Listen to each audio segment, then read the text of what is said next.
Welcome, all you Minotaurs and marionettes. This is another episode of Once More with Feelings. I'm Michelle.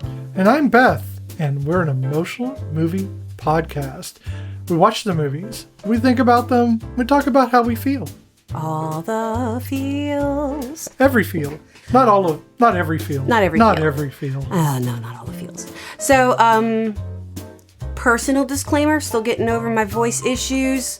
So, if I go baritone, you know why? Are you on LSD? I was looking at our ceiling. Okay, because you were looking at the ceiling and I didn't know why. I was literally looking at the ceiling. Okay. Yeah. Okay. I was checking the ceiling out. Sometimes I'm scared that the ceiling's there. And then I look up and I'm like, okay, the ceiling's fine. It's there. It is a drop ceiling, so it could drop on us at any moment. That's my problem. I know. It's an old house, people. They don't call it a drop ceiling for no reason. They're You made don't to know. drop on you and kill you. You just don't know when. It's built into the maze. Oh.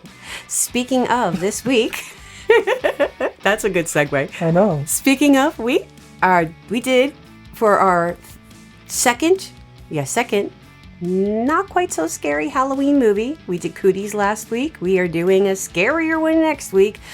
But we did Dave Made a Maze. Yeah.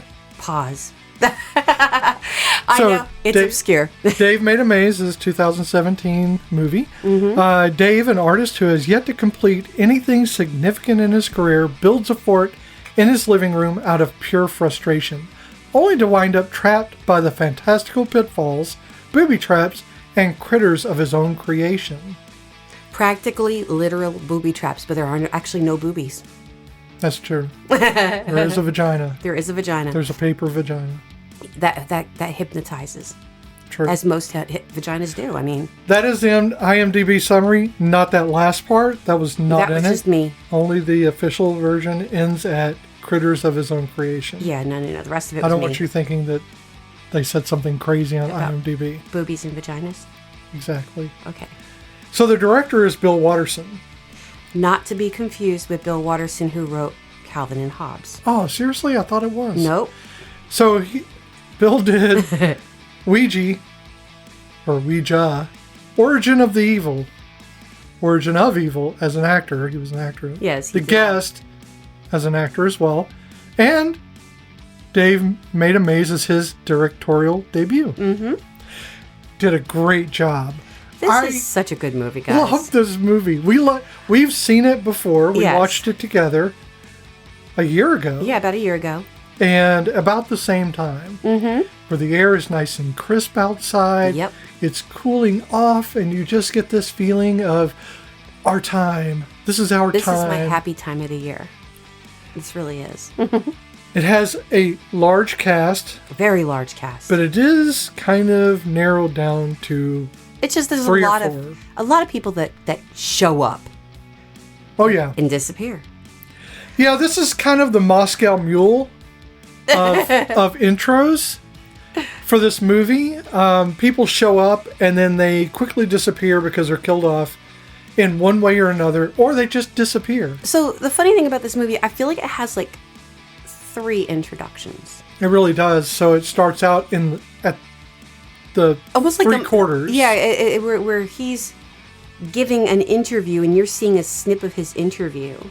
Right. Then it goes into the animated, cartoony introduction where you're seeing him by himself going through a bunch of different projects and never finishing them. And then, eureka, I'm going to make a maze. Well, because the character Harry, who's played by... Nick Thune. No, Harry? No, Harry.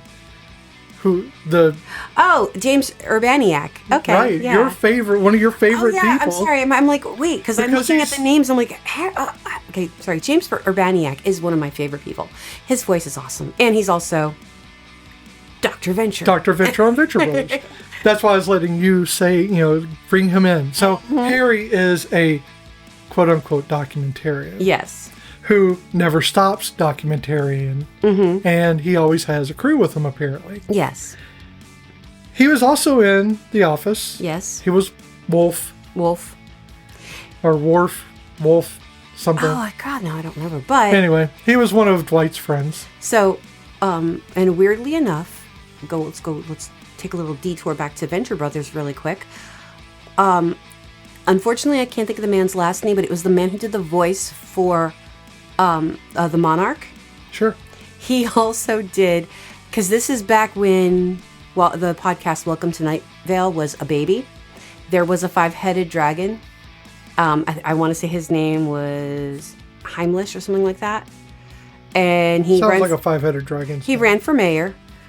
He did murder people, but he also ran for mayor. He did. Okay. No, I'm sorry. He lost because it was him. It was the faceless old woman who lives in your house, and Dana, the former intern who disappeared and then reappeared. All the interns died except for Dana, and I believe Dana won. Okay. Well, if I can remember, if I remember correctly. But regardless, we can look it up on. Yeah, he did the voice of all 5 of the dragon's voices, and I thought that was freaking hysterical. Yeah, I'm really glad we jumped way away from that. It was just when it was a baby show and nobody knew who it was, what the show was, but they were still getting people who had really amazing voices doing. Not a sponsor. No. Love you, Cecil. Okay. So Harry is, at the start of this, he's asking questions as a documentarian off camera, and you see him talking to Dave. Yes, make sure you answer the Nick question. Thune, who was in Knocked Up, Love Life, and people you may know, and that kind of thing. Yes. And Dave is trying to explain why he did what he did, why he built the maze. Yeah, and really, what it boils down to with Dave, he's looking to complete something. I can relate to Dave on this level. Dave is an amazing starter. He can start anything. He was playing keyboard. He started the keyboarding. Then he quit painting. He was doing origami. He was, that's me. I start the crafts. I start the things. And I'm really bad at finishing them.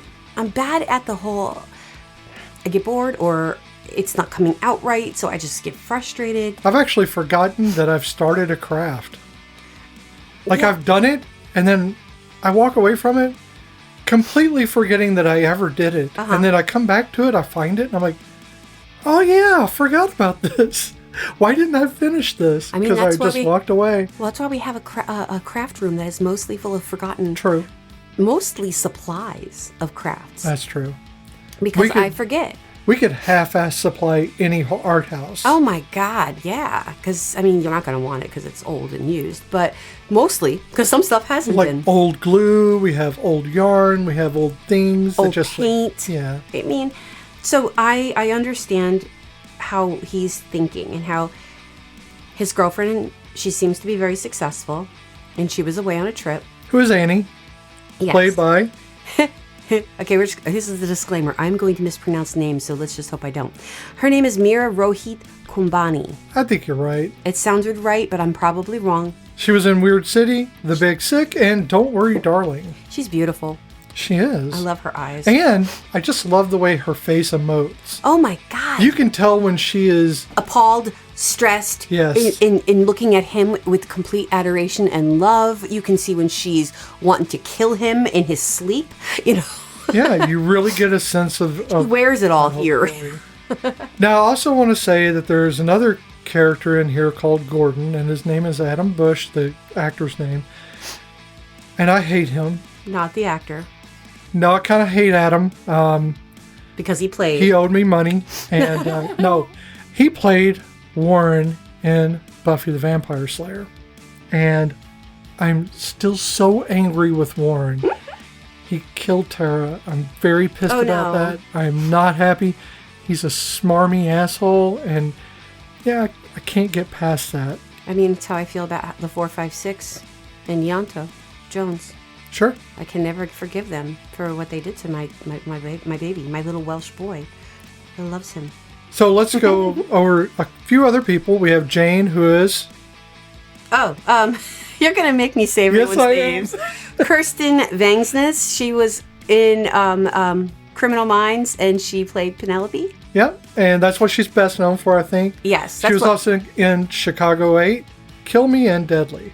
Yeah, I actually never seen any of those shows, but I know her from the internets as Penelope. Then we have Bryn, who is one of a couple who is really quintessentially the Moscow Mule type people. She's played by Stephanie Allen or Aline. Yeah, she's in One Mississippi, The L Word, Generation Q, and In a World. And my favorite, little tiny, he's not in it for very long. You squint and you miss him, even though he does actually have some lyrics. He actually has some lines. Timothy Norwind from OK Go, the band. And he was part of my clues from last week. And he's the other half of the ring. Jane. Yeah, it's Jane and Greg. Yeah. And they say hello at the same time because they are those people. Yeah. They're with the 2017, they are definitely, what was the word they, not millennial, but I'm thinking of the other word they used to use for that generation. Not yuppies. Not yuppies. Why am I? Oh, the people with the fake glasses. Yeah, I can't ever remember it. That's why I say Moscow Mule type people. We also have John Hennigan, who is the Minotaur. Because we have a maze, you have to have a Minotaur. He was in WWE Raw and Boone, The Bounty Hunter, and Glow. We also have Scott Krinsky as Leonard, and he was in Chuck. Scott played Jeff Barnes. Also, just a side note here, that Mark Christopher was in the last movie we watched, which was Cooties, and he's Big Mike in this. Oh, not in this, but in Chuck. Which is surprising because we have two cast members in two separate movies, one right after the other of Chuck. It's very odd. We are so unhip, we didn't know the word. What is it? Nope, hipster. That's right. God dang it. That's how unhip we are. So annoying. We're hip to be square. So, if you don't know, Dave made a maze. Yeah, you're going to get it wrong if you say Dave builds a maze. I know it rolls off the tongue, but it just isn't right. It's because he does made build it, but he does make. We say it constantly. It's always build. And to quote Gordon, it's a labyrinth. Yeah. It's not a maze. Because otherwise it wouldn't have a Minotaur. Yeah, but fuck Gordon. I mean, not really, because I don't mind Gordon so much. No, but Gordon's not so bad. Again, he kind of has. Warren, okay. He kind of has an Adam Rose about him that, they just have that similar kind of nerdy personality. Sure. And you know who Adam Rose is. I said sure. Okay, sometimes when you say sure, I think you don't mean yes, okay? I don't know. Yeah, we have, it's a pretty mixed, oh, did you go over our hobo? No. Okay, so he's only in the movie as literally a tertiary character. Tertiary comes up several times. It does come up several times. He comes in with a group of people. So, along with the tourists. So basically, Annie comes home and she finds the maze or the fort in the middle of the living room. She's like, "Hey, where are you?" He's like, "Hey, I'm in the maze, Dave. That is," and she can't find him. She ends up inviting Gordon. Gordon invites Leonard. Everyone. Leonard brings a fuck ton of people, and yes, there's two Flemish tourists. There's Greg and Jane. There's a homeless guy, and the homeless guy is Rick Overton. Now, if you don't know Rick Overton from back in the day, basically he was everywhere, and he's mellowed. I thought it was funny because he does not have many lines, and he was the funny fucking guy. I used to watch his stand-up a lot. Yeah. But he doesn't say much other than asking to use the shower, and then they're like, "What the hell?" And then that's when Annie decides she's going in, and everybody follows her, or actually they all go in first. And you think Rick Overton's with the crew, but then you look over after everyone's through and he's sitting there and he goes, he goes and helps himself to the stuff in the fridge. Yeah, he's just kind of making himself at home. And what's funny is when you're in the movie, every once in a while it pulls out to him sitting on the couch or on the chair in the living room, just watching, eating something and watching the fort, because that's what it looks like on looks like it's a conglomeration of boxes in the center of the living room of this smaller apartment. Mm-hmm. And when she comes in, when Annie comes in, she was away on a trip, and he had been doing this the whole time that she was gone. So she's like not having it. Mm-hmm. She's just kind of, over I don't know, him. numb to everything. You could tell like she's frustrated and like, again, if he's a non-finisher and he mentions later on that he's not working, he's been borrowing money from his parents, they're bored with him, everybody's bored with him. And I could see that, you know, her frustrations with somebody like that. As somebody who is like Dave, I worry all the time that people are seeing that in me. And it really like, trust me, I'm not doing this to be a fuck up. I'm just incapable as much as I want to complete. So I think that's why I laud my degrees, because I finished it. You know, that's a huge thing, and I finished it. So I am a bad finisher.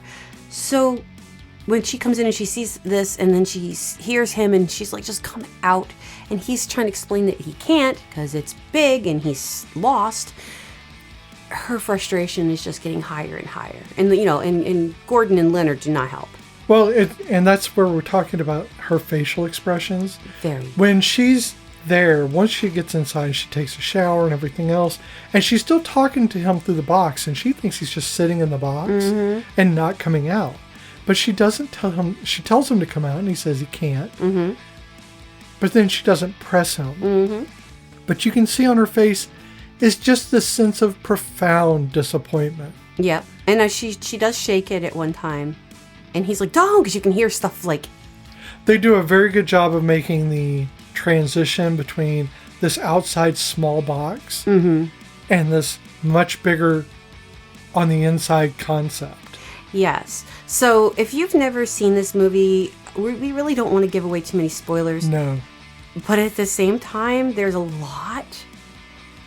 It's an underrated movie. And I think, and this is going to show you how underrated this movie is. They had I don't know why they got a greater symbol, but everything I saw when I was looking up the budget, it would have like a greater than symbol, and then it was like $500,000. So probably just over $500,000. Do you know how much they made in the U.S.? $34,000. Oh, wow. But they were nominated 8 times, and they won 18 different awards from... It just wasn't publicized. It really wasn't. It is such a good movie. It is... I know we're throwing this out here at the very start, but I'm saying that this is such a well-done movie. And it doesn't take itself too seriously while it's being good. That's why I don't like... It's labeled as a horror adventure, and I don't think it should be. I think it should be, like with Cooties, a horror comedy. Because it's got funny moments. Even the horrific moments are pretty fucking funny. Right. And it doesn't take you out of it at all. In fact, it kind of draws you in. Yeah, because you're going, how are they dying? How are the people dying in this movie? We're not really here to do a review, but I guess we're doing a review. But because we didn't really talk about how this movie made us feel, but in a way. Well, how did it make you feel the first time you saw it? First time I saw it, I was okay. I suggested the movie because somebody on TikTok suggested it. Sorry, our cat's trying to burn his tail off. He's not smart. Not smart at all. So on TikTok, somebody had suggested it on a list of a bunch of movies, and the concept of a movie where most of the movie takes place inside of a cardboard maze. I was like, we gotta check this out. And we're like, if worst comes to worst, it sucks. We never see it again. Yeah, and at its core, Dave Made a Maze is not about much else than a relationship. It really is. It's about 2 people, and one of them is having his breakdown. Yeah. The other one is getting very frustrated with that breakdown. But then as they start to work together, she's seeing that he is having a breakdown and needs support. And he, on the other hand, is actually working through that breakdown because he's getting to show her. So, yeah, he's working through. Well, he's working through, creative paralysis. He's obviously having troubles with his fear of failure. I mean, these are the things that pretty much everybody goes through. Mm-hmm. But you have young white men in their early 30s. Typically, it's not a midlife crisis. It's that crisis before the midlife crisis. You have a few years to go. Yeah, because this is what we do to men. We, as a society, and hey, I am mostly 90% pro-women, but I also see that part of the reason why men are the way they are, and I'm probably going to piss off a lot of people, but, hey, this is me.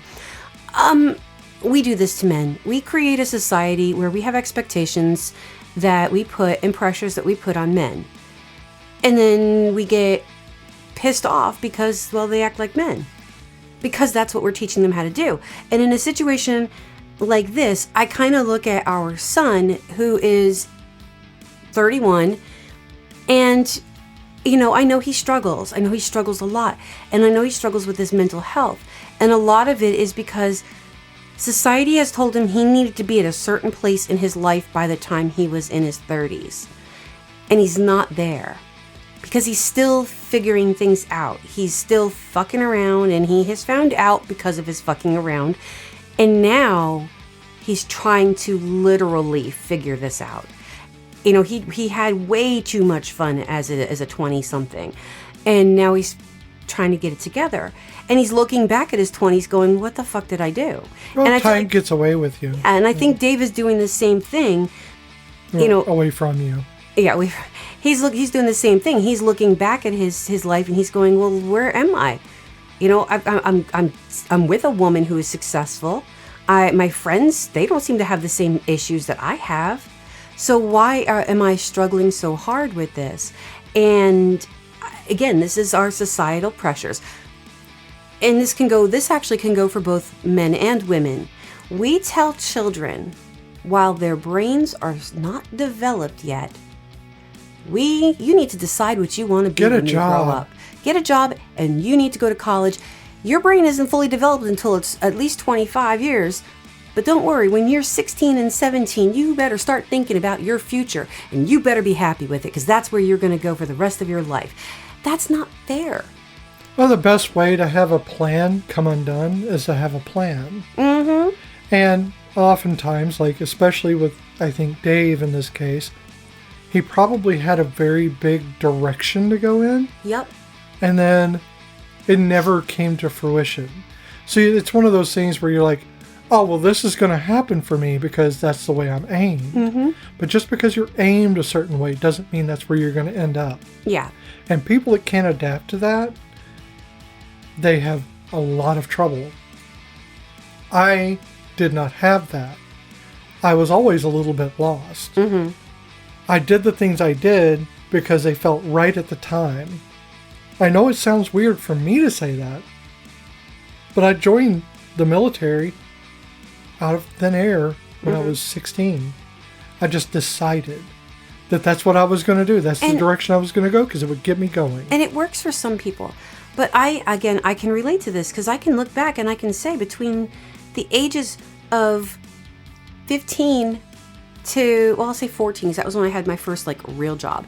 So from the ages of 14 until I was about in my mid 30s, that is why I worked on a horse ranch and I worked at McDonald's and I was a hairstylist. Well, I wasn't even a hairstylist. I was a shampoo assistant because I hated working on hair, and I took 2 years of cosmetology and hated every second of it. But still, I was a shampoo assistant. But now you know the stars. Yeah. And and I was a dog groomer. I worked in banking, in internet lending. Dog banking. I was a phlebotomist. Dog phlebotomy. Dog phlebotomy. And now and then I was a teacher's assistant, and now I'm not for dogs. And then I was a special education teacher, and now I work with pre-K kids. So now you're a spy for. Don't shush. Oh, okay. So I mean, and in some way, shape, or form, I have worked with children for a very long time because I did work in an I wouldn't say in an unlicensed, uneducated capacity as a preschool teacher per se. I worked in a daycare, which I think is a different situation. And I worked in 2 daycares, and I didn't even need to be qualified to do such. So that's kind of sad. But that's scary. Yeah. And I was a substitute teacher. So again, I've had a lot of careers because I didn't know.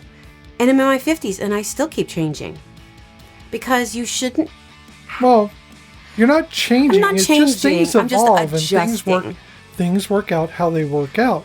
Oh, Not yeah. everything is going to be as cut and dry as a career that you're just stable in. Not everybody has. Oh, yeah. And again, not to completely diverge, but here we go. I knew... I as much as I am a huge advocate for public schools, I can no longer teach in public schools without wanting to murder people. Because, yeah, things change.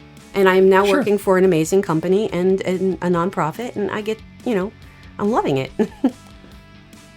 Okay. But it's so taken, talking but, about but, Dave, no, but, though, shush. But I'm getting it though. Like I get what going through your 30s, and so for me to answer your question about how it made me feel, I can relate to Dave. It made me feel. I felt bad for him. But I felt understanding for her because again, that frustration. I always felt like my parents and the people around me always looked at me frustrated because I never could finish or I could never commit to an idea. So yeah, I get that. So the thing about Dave is he is his own worst enemy. Oh, definitely. He doesn't communicate. Mm-hmm. If he communicated and actually not buried the fucking lead, his girlfriend and his friends wouldn't have gone into the maze to begin with. I mean, he did say it was dangerous. No. He said, it's dangerous in here, knowing full well it looks like a cardboard box on the outside. Okay. He did not explain anything before they made the decision. But how would they have... Okay. So, you come home one day, and you see a cardboard fort in the middle of our living room. And you hear my voice coming from inside. And I'm telling you, there's a Minotaur in here, and there's a marionette. He never said that. Exactly. Would you believe me? But he never said any of that. But would you believe me if I had? I wouldn't have believed that, but you're again not communicating clearly. It would have been... This place is bigger on the inside. He said that at one point. No, he said he said it at the end right before they came in. But the whole thing was at the start when she was talking to him saying, "Come out of there." Yeah. He didn't say any of that. He didn't say, "I can't get out. I can't find my way out." He did that later when everybody was there. Well, I know, like at one point when Gordon first shows up, and he's like, "Well, why don't we just flip it over, and pull him out?" And he's like, "You can't move it," and he's like, "No, it's taped to the rug."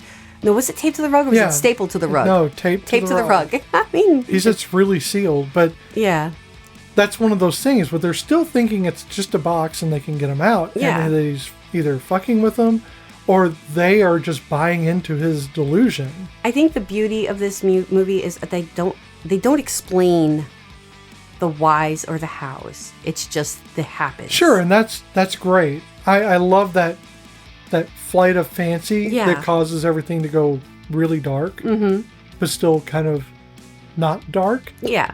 But the whole thing is he just doesn't communicate well.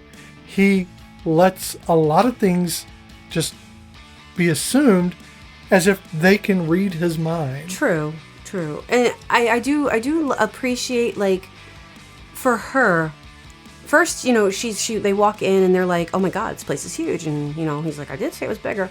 But it was how the craft is beautiful. I mean, every room is beautiful, even when it's just a basic room.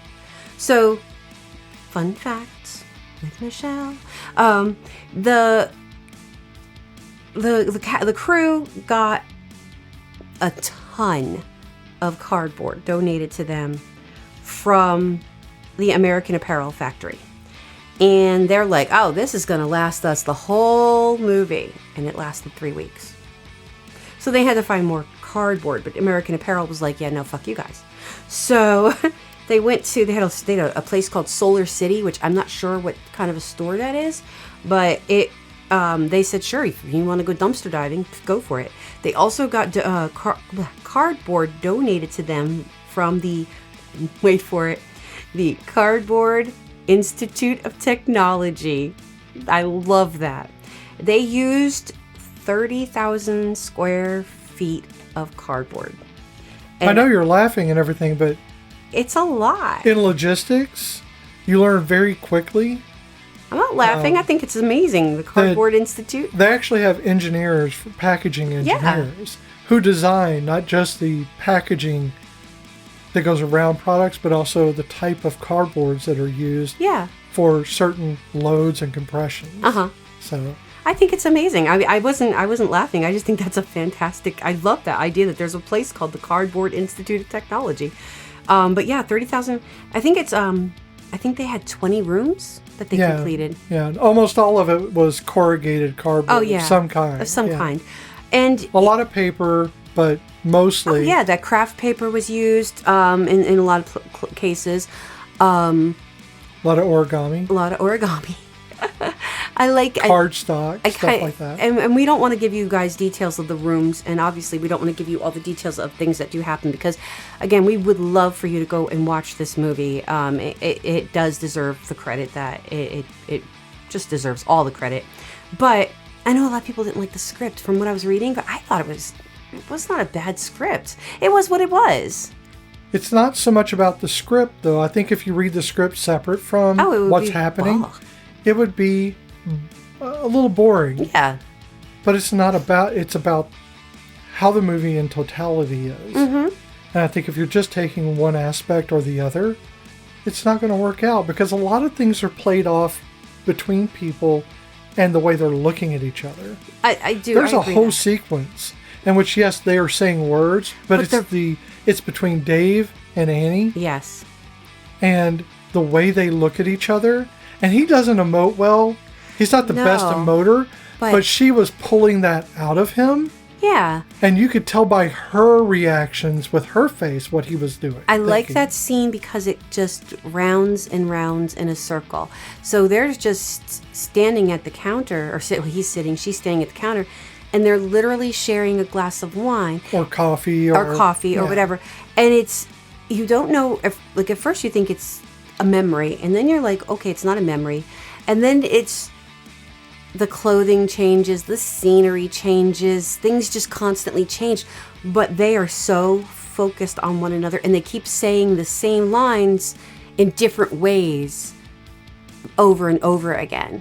And it is just, you can see that there is this, I love you regardless.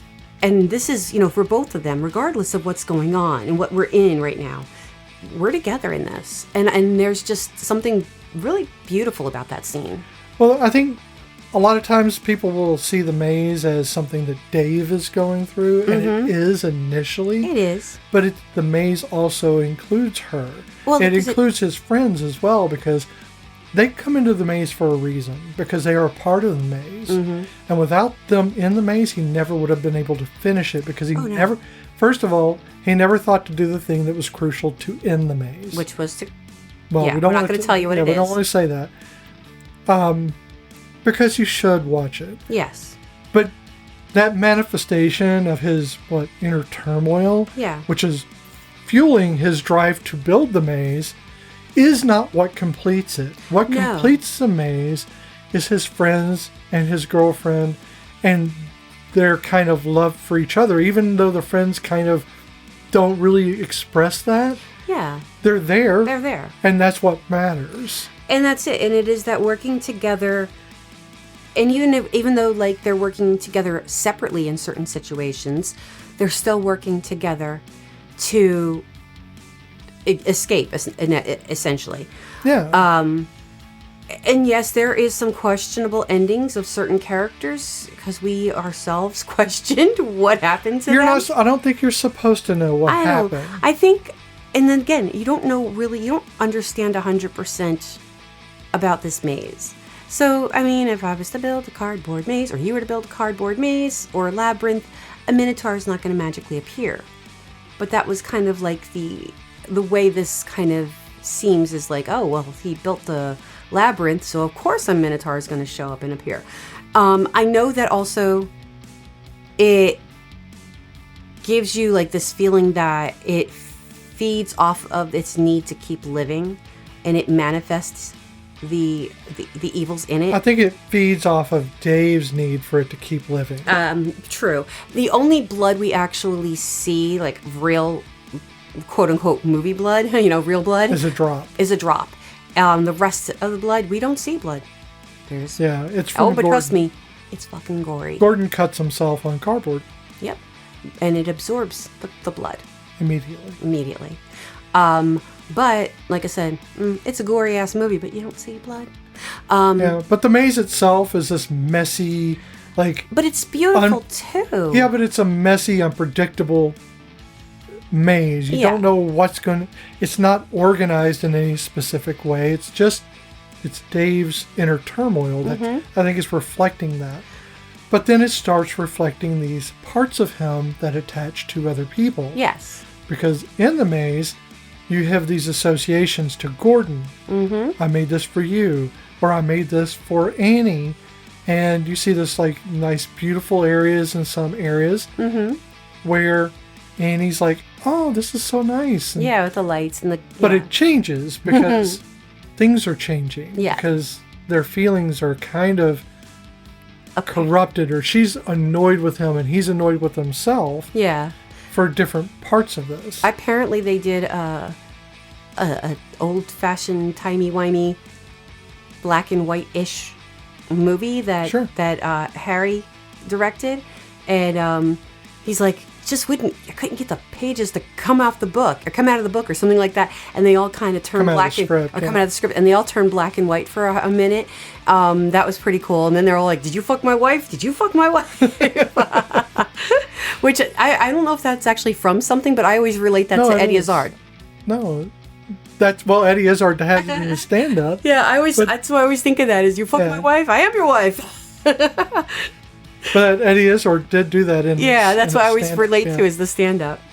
So, yeah, they do that, and, again, So in the middle of the movie, you have Dave, who's trapped inside his own creation. He is forced, through Harry, who is the documentarian, to kind of confront what he's done with his unchecked imagination and his avoidance of doing anything else. Yeah. Where he focuses just on this maze, and he's caused these problems by building these traps and everything else. So he's kind of confronting that, and he knows what he's done. He just doesn't know how to explain why he did it. Really, he doesn't. Because even every time he's tried, it's just, he's like, I'm proud of it. I made it because I could. And again, I get that as well. But trying to explain to people why you do the things you do sometimes is... Yeah, but it wasn't for Harry to figure out, because Harry still didn't know. No. But if you look in the background, Annie looks up at him. She's starting to understand. It's because I could. She's starting to understand why he's doing these things, because she's been frustrated with him because he's not communicating. This is one of those times where he's actually communicating, and she's hearing his words. Yeah, and understanding that he's just really just struggling and he needs help. And, he loves her, but he doesn't know how to ask her for that help because he already feels like he's being a burden. Yeah, and let's not leave Gordon out of this because he is the best friend. Yes. But in the middle of all this, too, is he actually starts to become less of a dick and more of a caring about what's happening. Oh, yeah, because literally when he first walks in the door, the first thing he says was, you found him? Not with a plastic bag over his head hanging in the closet? Because, they all assumed he was going to kill himself. Because then Leonard comes in and says the same exact thing. Right. So they've been talking about it. Yeah, so your friends think you're going to kill yourself. But didn't check on you. And they didn't check on you. So, of course, he's going to have some issues. But Gordon does have, as you see him in the movie, he has loyalty to his friend. He's just not great at displaying it, just like Dave isn't great. Yeah. And he has some emotional depth because it comes out, especially about 3/4 of the way in. He starts realizing that it's not just the dangers to his own life, but to his friend. Yeah. To Dave. And I think that's the part where he's really decides that he's got to fight. He's got to really fight to get out of there, That's the only way he's going to get out of there, and it's the only way he's going to be able to get them out of there, which is the main thing, and mostly Annie. It takes a long time for Dave to get to that point because he's still, as she pointed out, if you finish it, you know, if you walk away now, it's because you're not finishing something yet again. Mm-hmm. Though at first when he said, I want to finish this, they're like, because they didn't understand. Right. And then once they started to understand, and then they're trying to make him understand, hey, people are dying. Yeah. But I think they weren't getting that he needed to finish, but they turned around when they realized that, and then it was like trying to convince him, okay, well, you really do have to finish this. Well, you had to because the maze is Dave. Yeah. Because Dave has to finish something or the maze never stops. Oh, yeah. And that's what I like about the tagline of, sometimes I always look at the taglines and sometimes they're relevant, but this one was like, he thought of everything but a way out. And I like that because it really does Well, he even said it, you know, that he didn't do the thing that finishes it in the end. Yeah. He didn't build it because he didn't want it to be destroyed. He didn't want it to be destroyed. And that's when she kind of starts to understand that he needed something more in his life, and he wasn't able to produce it any other way except with the maze. But the maze is dangerous. The maze is bad. And what's your favorite part of the maze? I know you want me to say the vagina. No, it's not. No, that is not where I was going with this, because I was going to tell you my favorite part. My favorite part is the origami. Yes, the origami birds. I was literally going to say that. The origami birds. The swans. That's one of the things that I think it was Harry or Gordon said. I'm not very sure. I can't remember which one said it. Was we're not going to address the fact that he's able to animate inanimate objects because origami birds are flying around. Yeah, they're everywhere. It was Gordon. Because Harry is, throughout this whole thing, Harry is very much detached. He thinks that if he stays detached from everything, he can be a spectator. Yeah. And honestly, I'm a little upset that he made it out without any injuries. I know. Because he didn't learn anything. In the end, nope. He came out of it just as detached as he always was. Oh, yeah, because he's still recording the... And I hate saying that, because we're giving away some stuff. They get out of the maze. They do get out of the maze. Not everybody who went in gets out of the maze. There's some I love the artistic parts of this, and there's a lot of art that's involved, but I love the way that they do damage to people, the way they do the changes that people go through. Mm-hmm. And you can see those. There's just so many things to this. I don't even know how to really properly assess this without saying everything about it. It's so hard because it really... There's one thing about the maze is outside of even Dave's controls that the rules keep changing. Yep. So 1 minute, the cardboard will cut you. Mm-hmm. As if you're like running your hand along tin. Yeah. Like a tin roof or something. Yeah. And then other moments, you can tear through it with your bare hands. Yeah. But one of the things is if you try to cut your way out or tear your way through it, it alerts the Minotaur. Mm-hmm. The maze becomes angry. Yes. I like the eye when she cuts through the wall the first time. And they rip it open, and there's that eye just staring at them. And then when they go in the hole that they made, the eye just becomes like this really cool, like 3-dimensional design of the mold. Right, it's like a pupil back behind the iris, which is back behind the, sclera, which is back behind, this part. I also, I think it's funny when they're going through the Star Wars trash heap scene, even though it's not. It's got the when we first see the flying origami swans, and she picks up the flower and looks at it, and she's like, "Oh!" And it's this origami flower, and I think Harry goes, "Can you look at that with more awe?" And she gets pissed and she throws it at him. And then it shows, it was Harry. Harry goes, "Can you look at that with more awe?" Because he's trying to film. He's trying to film everything. Yeah, and it's so Gordon picks up a piece of origami, and keep in mind they're up to their chests in paper trash, and he picks up a piece of origami, and it's a dick. Yeah. Well, Harry's whole thing, I mean, the entire arc that we're talking about here from start to finish is that he's basically commodifying suffering. Yes. He's not really doing anything authentic. No. He's just kind of... That's why he tries to interview Bryn. Right. And that's, and Bryn, the marionette, is... I kept saying Jane, but it was Bryn. Bryn and Greg. Jane is... Yeah, Jane's the other... The other... The blonde. Yeah,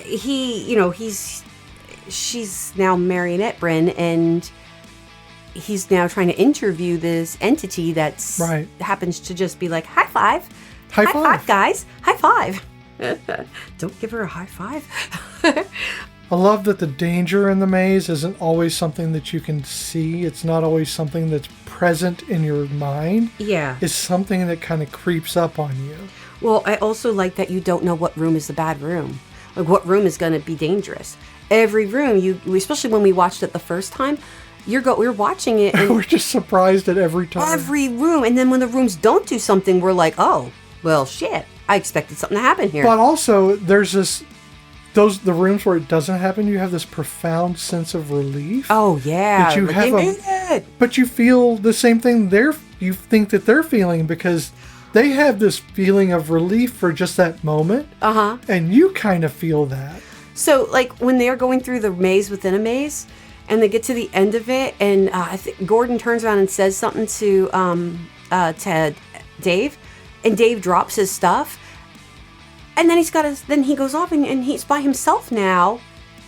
Everyone's held up while Dave picks his stuff back up. I'm like, you're telling everybody to stay together, to not go far. You don't know. You just said this is uncharted territory for you, and people are now going through the maze all willy-nilly, like, Yeah, but there's parts of it, like Dave's, like, when they first get in and they feel like they're in danger and they're wanting to run, he comes in and like, Dave, and he goes, follow me, and he runs immediately into a dead end.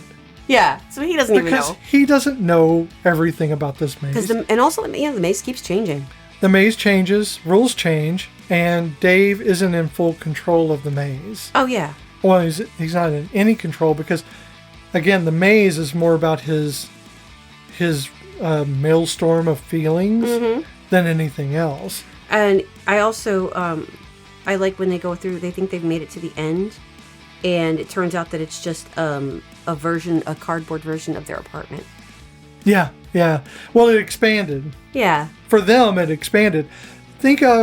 So in order to properly conceive what's happening here, think of, instead of the box and on the inside everything's bigger, when you're outside the box, you're outside that membrane, but when you're inside the box, the membrane's malleable. Okay. It stretches. Yes. So while they're in the box and they haven't actually gotten out of the box, it just takes over more of the apartment from their perspective.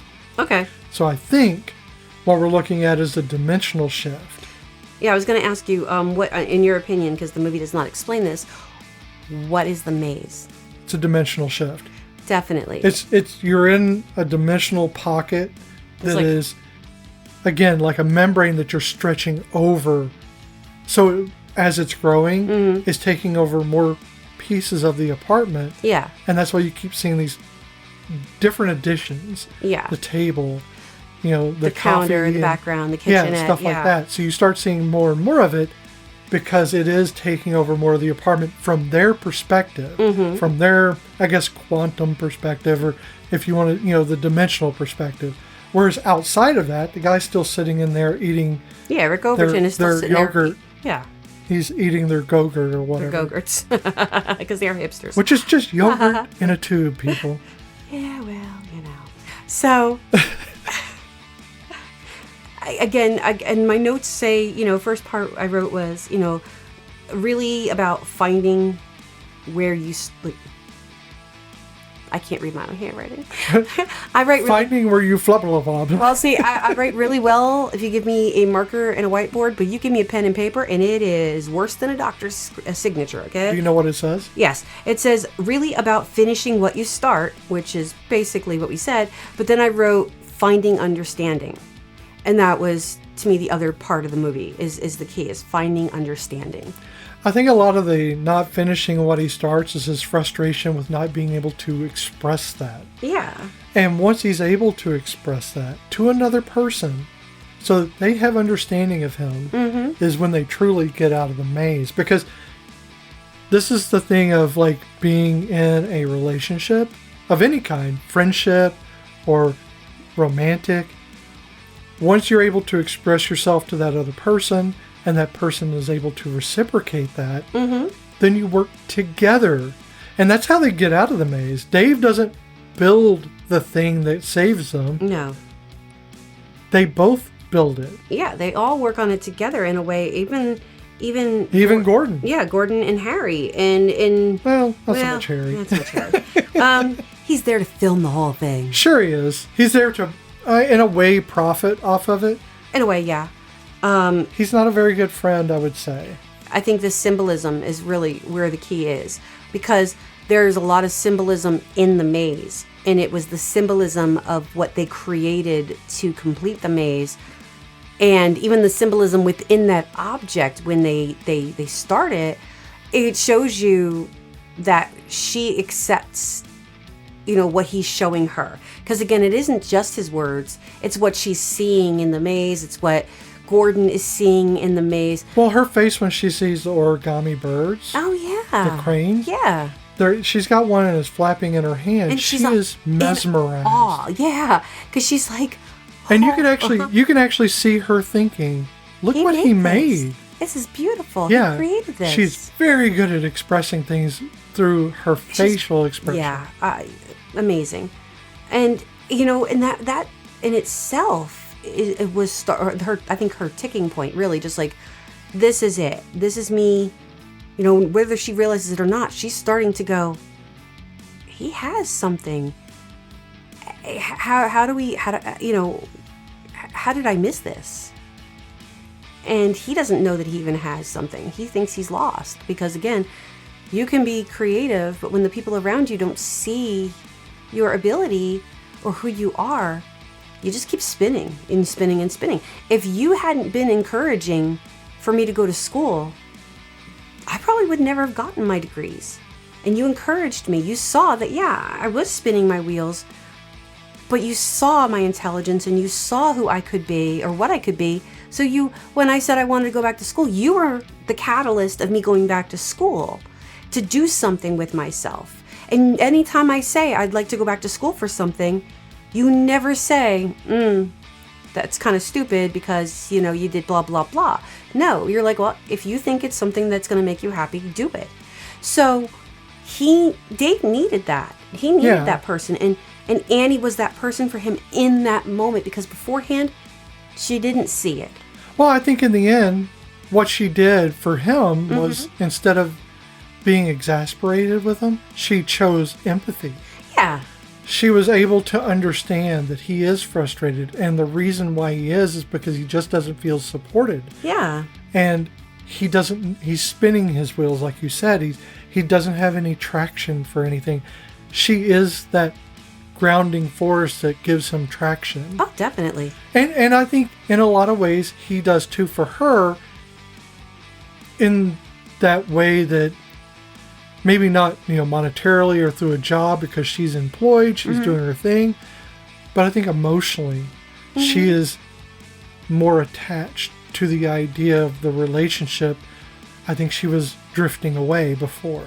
Definitely. I think she was starting to feel that this was becoming too much for her. But this isn't about, the movie is not about keeping someone or winning someone. This is about understanding someone. Yep. And these are not just Dave. They learn to understand Annie. They learn to understand Gordon. And Harry, you start understanding even Harry. And even the boom operator. Yeah. And the cameraman. He fucked that vagina. He tried to, at least. Yes. Well, okay, there's a paper, there's a giant cardboard. It's a trap. Vagina trap thing that's in there. It turns things cardboard. Yeah. And we'll not tell you why. We'll not tell you how we know. Yeah. You'll just have to find out for yourself. Yes. But I'm pretty sure he did. So, we're going to come down to it. How do you feel now, having seen it? I still love it. I still love it. It still makes me feel the same. I think it actually gives me a little bit more insight. Before it was just a silly horror movie, because I guess it is kind of horror-ish, but it made me like it even more because I was able to, the second time around, look at more of the characters and less of what was going on to the characters and around the characters, which is what I was focused on the first time we watched it, because it's so intriguing. There's a lot. It's a lot, and it's so intriguing. So this time, I didn't remember everything, but I remembered enough that I was able to really focus on the different characters. I think I started understanding the emotional relationships in the story, whereas before, I think I just saw a lot of it surface level. Oh, yeah. I was more intrigued with the cardboard and not with, I think, the development of the characters. That's why this time I really paid attention to those movements within each one's story, because you have so many things happening.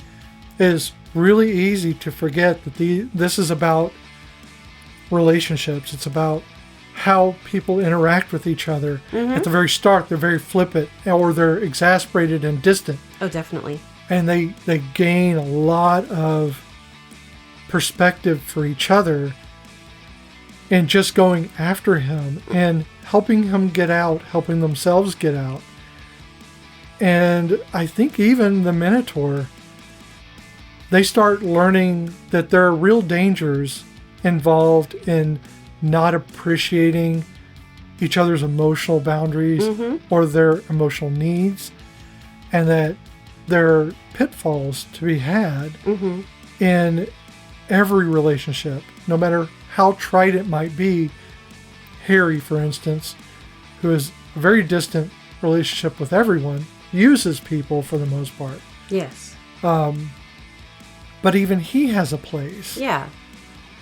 Because without him, I don't think they would have sat down to talk about it. No, I don't think they would have. I think it would have been just run. And because he's forcing them to do these interviews with him, and literally he is forcing them. Oh, yeah. And so because of that, they open up. They speak their mind to a certain degree of how they feel about the situation. It really could have been, Dave made an emotional journey movie. It really could have. I mean, it would have really undercut the cardboard. Totally would have undercut the cardboard. Probably their budget too, but Undercut the cardboard. Okay. Hey, did you ever realize how fun James Urbaniak's name is to say? Yeah, it's Urbaniak. You ought to know Exactly. by now. I was thinking that in my head. Heard it a Billy Joel song. It did. We knew exactly where we were going. That's how tight we are.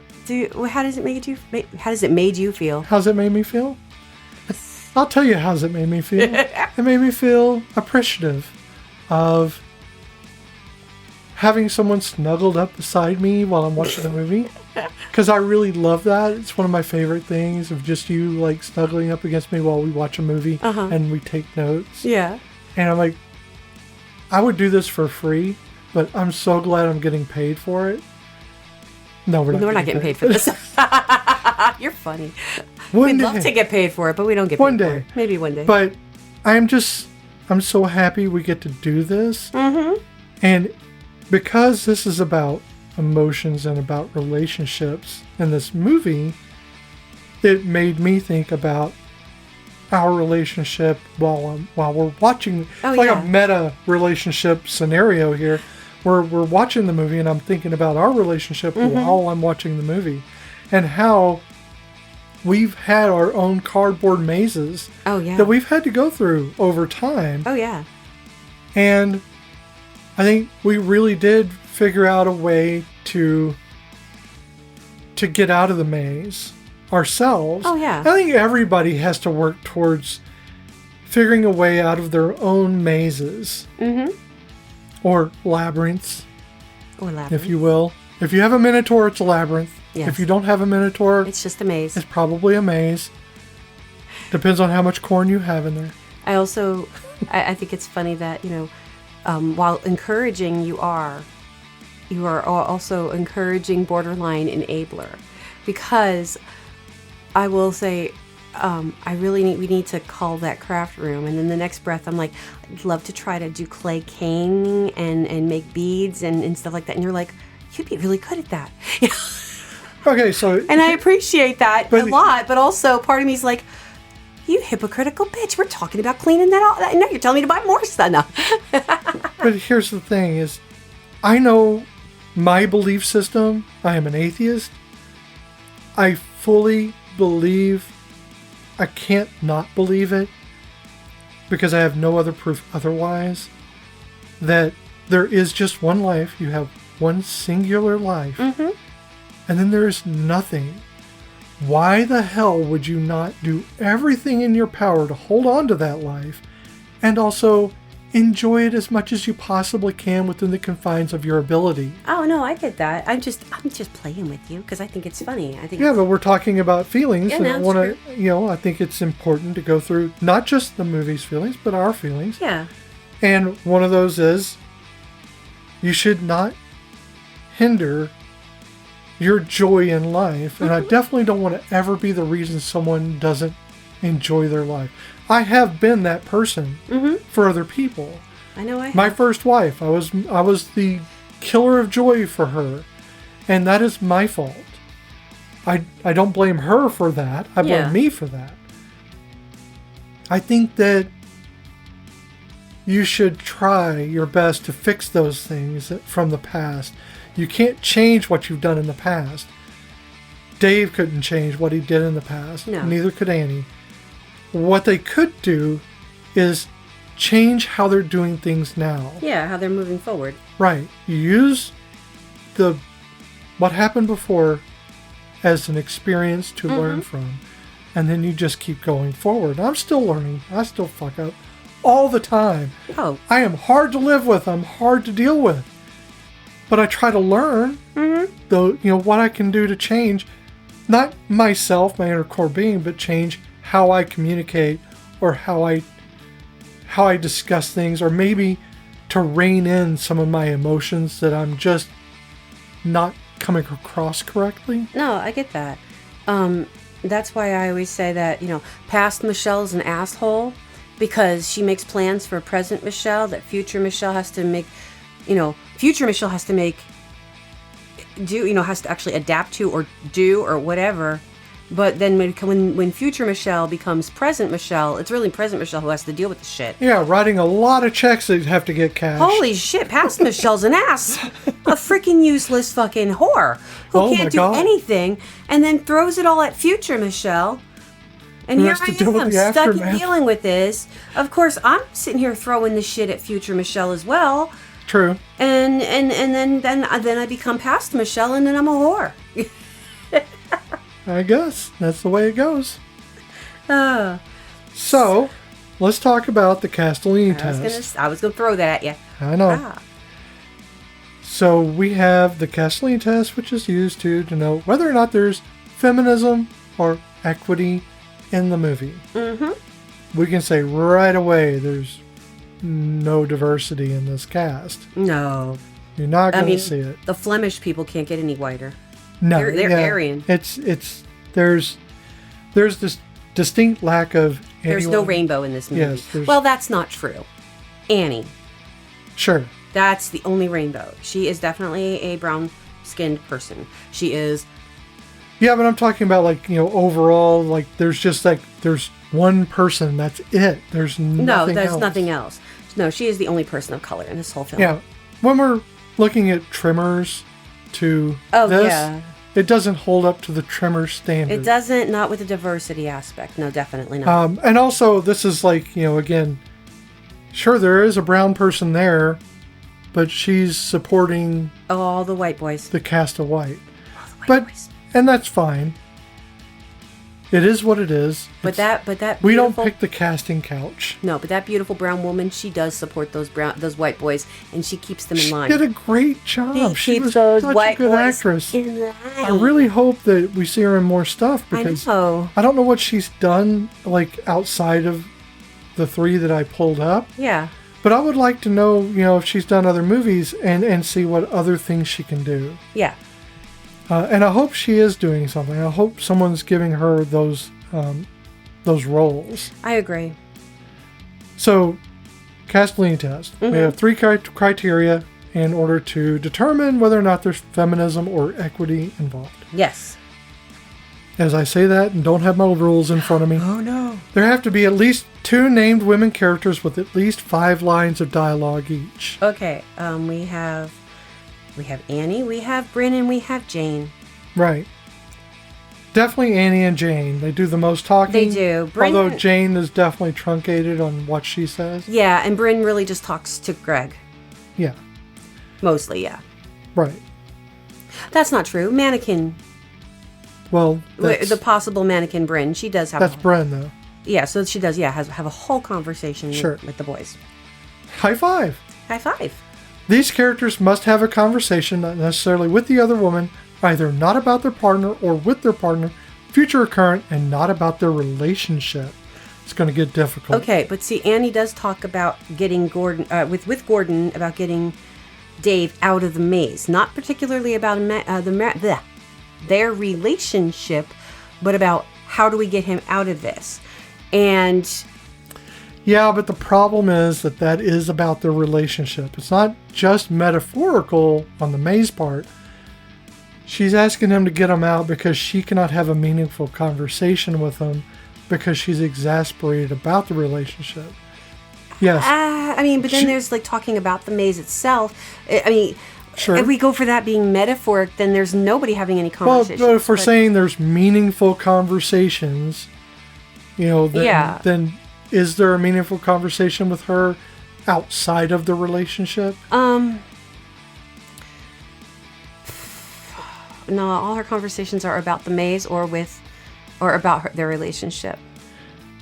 But we also have Jane. Well, yeah, Jane doesn't really have any meaningful conversations. No, but she does talk to them about... Within the realm of Jane's psyche, those are meaningful conversations. True, and she's very excited For about... For her, they're meaningful. Yeah, because until that last room, there's, she hasn't had any problems, and she's loved it. And she's excited and sharing all of that with them, with the crew. She has a smaller role, but she has several lines where she does talk about it, and it's not romantic. Also, though, if you think about it, I'm going to keep going back to the Annie thing. She, when they're discussing how to complete the maze, yes, it is metaphor for their relationship and such, but also it's not. When they're talking about it, she's really literally talking about the maze. You can, again, it's a whole squint sideways. You think it's... I think it passes. Okay. That's fine. Yeah. For me, it doesn't necessarily pass, but I think there's enough between her and Jane to say that it does pass. Okay. At least one woman has to be integral to the plot. Annie. Meaning if she were written out of the film, it couldn't reach the same ending. It wouldn't even matter. Oh yeah, Annie, absolutely. Without Annie, there is no grounding force. First of all, nobody was going to go in the box. No. His friends never would have gone in there. It, not until she They said wouldn't even shown up. That's not true. They did ask, when can we go in the box? Yeah, but they never would have shown up to go in. No. Honestly, it would... 3 days. Do you know what the movie would have been called? Dave hanging in a closet with a plastic bag over his head. No, it would have been called Dave Dies in a Maze. Or Dave Dies in a Closet with a plastic bag on his head. Because they never would have checked. No. Because it had been 3 days and nobody had checked with him. No, and he couldn't poop. Because he didn't want to poop on the floor. 3 days of no food, no drink. And no pooping. I don't poop for 3 days sometimes. Dave's got some metabolism body. If he can still do that. He must be on very weird meds or something. So it does pass the Castellini test. Do you think it passes equity? No, it does not pass equity. Again, if... What are your reasonings? Okay, I was getting to that. Okay. I'm commentating. If it passed... I'm doing the documentarian thing where I ask the question. If it were to pass equity, in the sense of, first thing, it needs to have a more diverse cast. That's a first. Second, it would need to have more women with more active parts, especially in the main crew. Instead of it being five guys.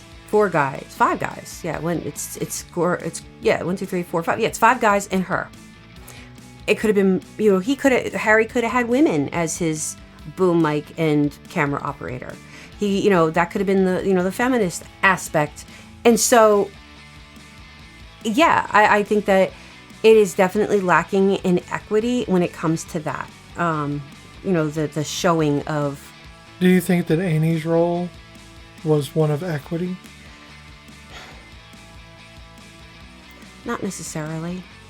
I mean, I want to say yes because she is a strong, independent woman, but I also feel like the men are dismissive. Yes, very dismissive of her feelings. Mm-hmm. Except, I don't think Dave. I mean, Dave is to a certain degree because he's so in his own head. But once he stops being in his own head in the literal sense, he's no longer dismissive of her feelings. Because, I mean, again, he's building rooms for her. He did build rooms for her. It's not just the maze didn't do all of that. He did that. He said, I built this for you. So, I mean, well, he built the vagina for Gordon, but that was different and weird. But so, I mean, it's definitely, he's not dismissive of her because he's trying to honor her in a way. Everybody else is dismissive of her. Sure. Even though she's leading the pack, in most of the time, she's the one leading them down the path. I don't think they really put full faith in her, and I don't know. That's just me. No, I agree. I think that she is definitely disregarded mm-hmm. in a lot of ways, or dismissed as not being, the decider of things. Yeah. Gordon and Harry definitely have their own ideas of what they're going to do and how they're going to do it. Mm-hmm. But she takes charge. Yeah, she does. She has to take charge because the boys are idiots. Are kind of doing their own thing. They're idiots. They do follow her, though. Well, because they're idiots. Well, there's that whole, how can I keep picking on her if I don't, if I lag behind? Well, I think not a lot picking of it, on her, but it had to do with trying to help Dave more than anything else. It's really had nothing. For them, it had nothing to do with her. She was just there. Right. Really. So, I think that when all is said and done, truly the maze that you make is all in your own head. It's about your emotions. And you have to figure out how to navigate that maze. Even if it has a Minotaur and it ends up being a labyrinth. I mean, because the maze was a metaphor for the brain, for Dave's brain, right? Yeah, but there was a maze inside the labyrinth. It was unfinished. So if you would like to see this masterpiece, because honestly, it really is, in a way, in its own way, you can watch it on Tubi, Plex, YouTube TV, Fandango at Home, Amazon Prime, YouTube, Google Play, Apple TV, and you can watch those either free through subscriptions, or you can rent it for $2.99 to $3.99, depending on if you feel like being Daddy Warbucks and shelling out the dough. Out the shekels. At the shekels. Well, this has been Once More with Feelings with Beth and Michelle. You can find us wherever you listen to podcasts. Be sure to follow us on Instagram and Blue Sky at OMWFPod. Or you can visit our page at oncemorewithfeelings.podbean.com, or you can send us an email at omwfpod@gmail.com. Take a moment to subscribe and rate us on iTunes and or YouTube or wherever you listen to us. We would appreciate that. Oh, definitely. And so for this month's Hallowtober Mild Fest that we're doing here, next week's a little bit scarier. So again, we started with Cooties, which was not very scary. And then we did Dave Made a Maze, which is a bit more psychologically confusing. I think in the horror realm, it is more of a Muppets horror. Yeah, where Cooties... Actually, Cooties was a little bit more frightening than Dave Made a Maze. It's more gory. Definitely more gory. So, yes. We may have inversed these. We might movies. have in our heads, and we kind of did them backwards. But this next week, I think we're doing it with the next 2 movies as well. But Oh yeah, it's definitely jumping up. well, yeah, but the movie after that, I think is also going to go backwards a step. But I think it's because Sure. of the age of it. But we're doing it's an old movie, but it's not that old. Here are your hints, because again, I am excited about next week's movie. I am very excited. So the first hint is, because real hypnosis techniques were used in the filming of this one scene to prevent the audience from actually succumbing to hypnosis, they throw in this musical accent that it's played at the end of the scene to keep everybody from succumbing, basically wake you up. That kind of freaks me out a bit, because I've seen this movie a few times and I never knew that. Okay. But you did cluck like a chicken. I did cluck like a chicken. That explains a lot. And the second, and this shows you how fucked up this movie is, guys. The second clue, a stuntman was paid to have a real safety pin pushed through his hand, where in the scene, the real actor has a safety pin pushed through his hand. You'll think, if you watch it, you think it's fake. You think that they just used a fake hand and stuff, but they actually brought somebody in who was willing to have it done for them on camera. So it's actually a real safety pin getting pushed into somebody's hand. So this is one of those few scary movies that I really adore. But that's my nostalgia thinking, because I have not seen this movie in a very, very long time. No, I can tell you it is a very good, very scary movie. I'm excited. I can't wait to see it. Psychologically scary. Oh, it's very psychological, but it does have the supernatural woo-woo factor. Sure. So, yes. I would say Dave Made a Maze is relationship scary. Yeah, there you go. With tones of Muppetness. Okay, and so, we'll do, Cooties was zombie. There was relationship, but it was not that big of a deal. Dave Made a Maze, more relationship related, and that is scary. This coming movie, relationship is established, but because of outside influences, it could really fuck the whole It's a relationship. psychological horror. Yeah, but again, with the ghostly woo-woo. Okay. Very excited. So, yeah, until next time. When you're in a cardboard maze, cut it out. Remember, they won't hear me. So if you could answer the questions in complete sentences. I built the maze because... I built the maze because I wanted to make something. And? Oh, God. Am I coming off angry? Just please don't let me come across angry on this. Or spineless, please. Of course. For fuck's sake, do not make me look like a spineless asshole.